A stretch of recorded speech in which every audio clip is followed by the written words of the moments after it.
Well, let's line up this coaching staff. It's just about complete with the defensive line coach in the Yeah, fold. yeah. So Joe Salave'a was the last confirmed coach.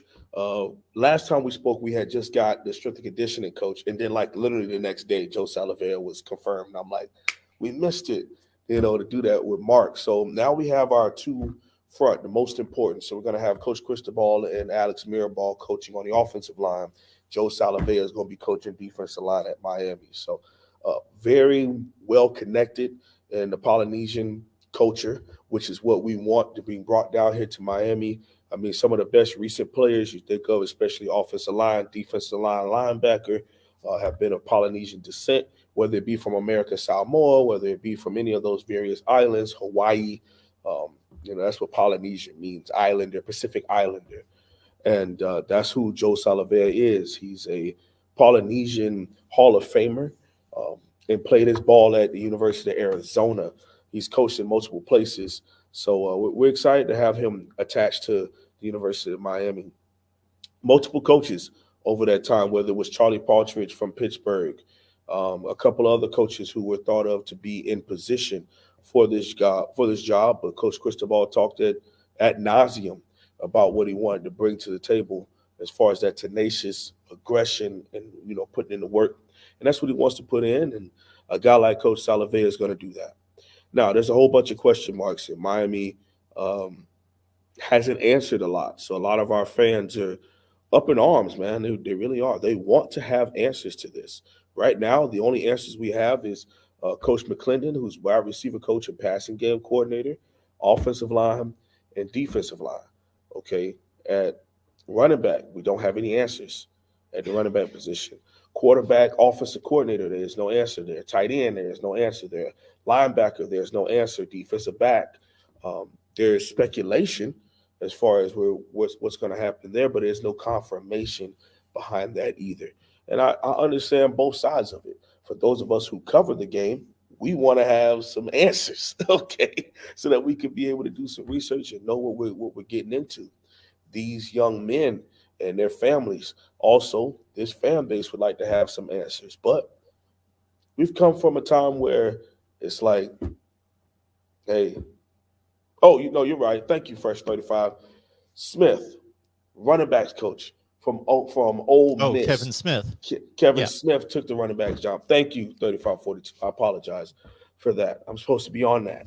I'm supposed to know that, but he was actually the last confirmed coach. But he was right. Thank you.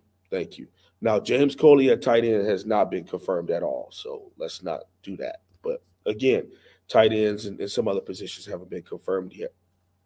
And I think that's going to lean into whoever our OC is.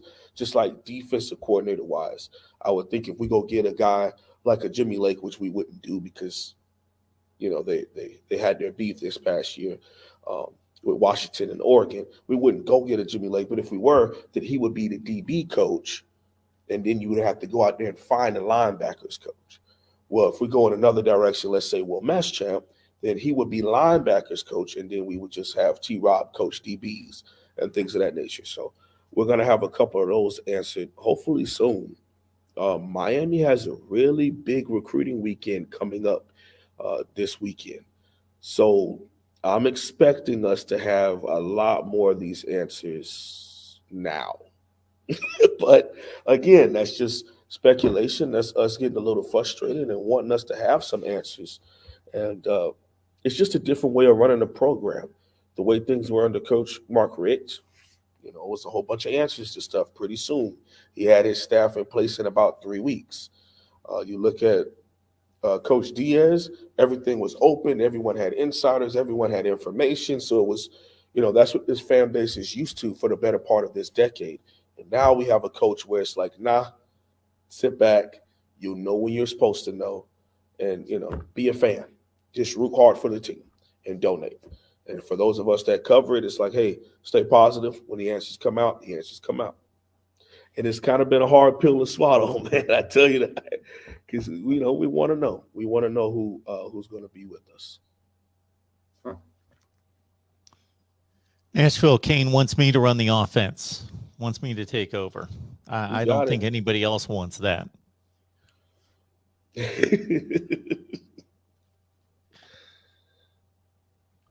Well, Wholesome One, if two teams are going to be after somebody as a Yeah. coach, those two teams that played on Monday night would be a good place to start.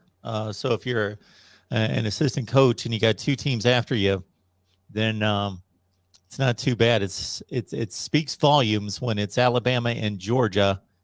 If you're Travaris Robinson, Absolutely. I mean, his record goes for itself. His time in the SEC, whether it's at Florida, whether it was at South Carolina, he comes very, very highly acclaimed.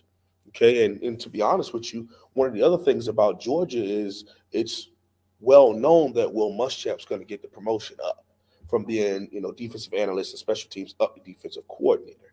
Who is the person he has trusted to coach his DBs for years? Who was a GA under him at Auburn? T-Rob. Okay, and then when he went on to be the head coach at South Carolina, who was his defensive coordinator? T-Rob. So it's somebody that he trusts. It's someone that he knows, someone he has a great connection with. And so therefore, a lot of the speculation has been that he's going to go up to Georgia and be the DB coach under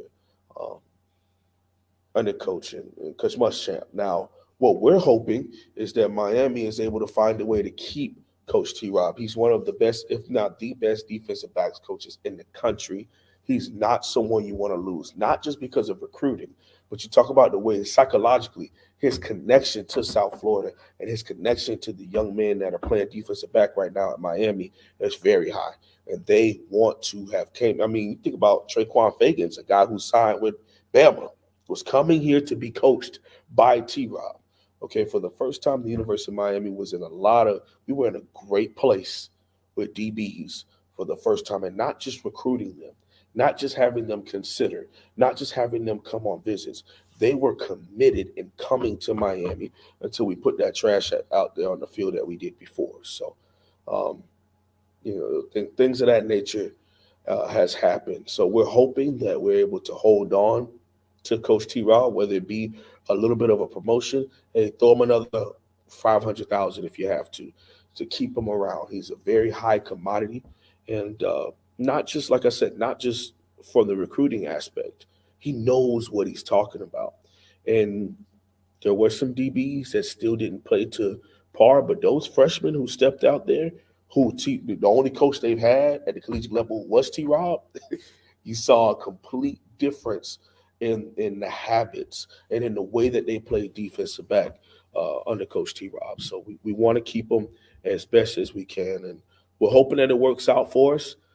With having a coach like Coach Cristobal, we a little bit more confident. But if he were to depart, there's a chance that we can go and find another defensive back coach to replace him. That's not a role we want to go down. But when you have a valuable coach who has connections nationwide, that he would be able to go out there and do something about it.